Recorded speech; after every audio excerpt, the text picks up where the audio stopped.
Президент Садыр Жапаров талаш тартыш жараткан видео боюнча суроолорго жооп берди. Ал кабарга курган маегинде 1 грамм алтынды эч ким уурдай албайт. Өкмөткө тиешелүү кендерге жана Кара-Балтадагы афинаждык заводко онлайн режимде иштеген видео байкоочу камераларды орнотконбуз деп билдирди.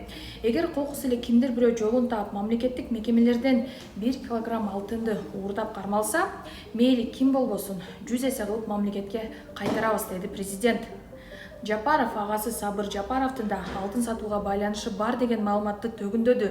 Өлкө башчы туугандары тескерисинче Кыргызстанга инвестиция тартып келип жатканын белгилеп, президенттик мөөнөтү бүтүп кызматтан кетип жатканда бир туугандары балдары кайсы тармакка канча каражат салганын ачыктап отчет берерин айтты. Президент бүгүнкү күндө алтындын кору 52 тоннаны түзөрүн кабарлады. Кыргыз алтындан 2020 жылга чейин таза киреше болгону 340 миллион сом гана болгон. 2021 жылы дароо эле 2 миллиард 700 миллион сомго көтөрүлгөн. 2022 жылы 5 миллиард 600 миллион сом болду. 2023 жылы 12 миллиард 600 миллион сомго жетти, деди Жапаров.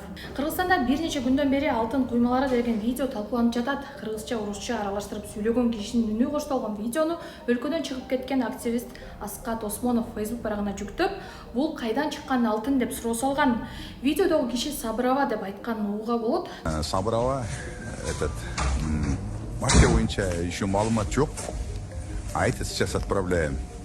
Президент Садыр Жапаровдун бир тууган агасынын аты да Сабыр болгондуктан алтын куймалары делген товарга өлкө башчысынын тууганынын тиешеси барбы деген суроо эл ичинде талкууга алынган. Журналист Болот Темиров видео тараган күнү кыска иликтөө чыгарды. Ал алтын куймалары делген зат салынган темир жашыкта IQ жана LCA жазууларын жана коюлган датаны байкаган. 2023 жылдын 2-июлунда Камчы аэропортунан Кипрдин Ларнака аэропортуна жеке учак учканын Flight Radar сайтынан тапкан. Алтын куймалары делген видео боюнча бийликтен эң биринчи болуп министрлер кабинетинин төрагасынын орун басары Эдил Байсалов үн катып видео фейк экенин билдирген. Алтын өтө оор, ар бир слитка 12 тонна 4 килограмм. Бул акмактарга ишенсек, бир коробкада 31 штук слитка дешсе, анда 384 килограмм. Баары кошулуп 1548 килограмм, 1,5 тонна. Элестеткиле, ошол коробкага салып койсо, аны ким көтөрө алмак деп суроо салган Байсалов. Анын артынан эле улуттук коопсуздук мамлекеттик кызматы жалган маалымат тараткандарга кылмыш жоопкерчилиги бар экенин эске салды. Атайын кызмат видеодогу маалыматтар жалган экенин айтып, аны өлкөнүн сыртында жүргөн кылмыш иши козулгон адамдар даярдап таратканын билдирди. Бирок 2023 жылы 2-июль күнү Ысык көлдөн Кипрге чартердик каптам менен ким учканы боюнча бийлик түшүндүрмө берген жок. 2022 жылдын сентябрында интернетте Сабыр Жапаровдун алтын кармап турган сүрөтү тараган. Президенттин ошол кездеги басма сөз катчысы бул сүрөт эски деп кутулса, поликлиника сүрөт пандемия учурунда тартылганын жана президенттин агасы Туркиядагы баалуу металлдарды иштеткен ишканалардын бирине барганын далилдеген. Кийин президент Садыр Жапаров да бул маалыматты тастыктап, Кумтөр мамлекетке өткөндө Лондон баалуу металлдар рыногунун ассоциациясы кыргыз алтынга алтын сатууга тыюу салганда чет элдиктер анын агасына чыгып алтын сатуу алуу боюнча сунуштарын бергенин айткан. 2021 жылы 19 тонна 200 килограмм алтын белгисиз өлкөгө сатылган. Алгач бийлик муну мойнуна албай, кийин журналисттер алтын Швейцарияга сатылганын аныктаганда, Улуттук банк бул маалыматты тастыктаган. Кумтөр компани Кыргыз алтын Кыргыз Республикасынын Улуттук банкы тарабынан алтынды казып алуу, сатуу, сактоодо турган жана ташыган учурунда убактылуу депутаттык комиссия уурдоо жана сатылган алтындын санын жана сапатын, наркын атайын бурмалоо фактылары жок деген жыйынтыкка келди.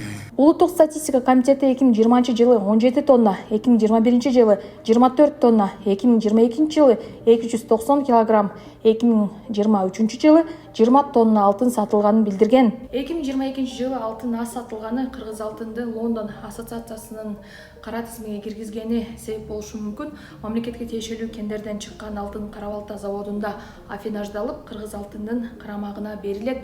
Афинаждалган алтынды Кыргызстанда жана өлкөдөн тышкары сатканга кыргыз алтындын укугу бар. Бул ишканадагы акциялардын мамлекеттик пакети 100%.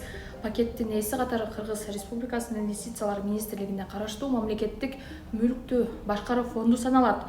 Улуттук банк алтынды кыргыз алтынынан сатып алып, Лондондо биржада сатат. Биз Кыргыз алтындын сайтынан канча тонна алтын кайда сатылганы тууралуу маалымат таба алган жокпуз. Компаниянын басма-сөз кызматы мындай маалыматтар ачыкталбайт деди. Улуттук статистика комитети негизи канча тонна алтын кайсы өлкөгө сатылганы боюнча маалымат берет. Бирок Улуттук статистика комитети менен башка эл аралык уюмдардын статистикасында айырма чыгып калып жатат. Азаттык алтын куймасы чырынан кийин эки статистиканы салыштырган. Биринчиси бул Кыргызстандын улуттук статистикасы, экинчиси бул Бириккен Улуттар уюмунун статистикасы. Мына ошол эки статистиканын ортосунда 1 тонна 266 килограмм айырманы таап чыккан.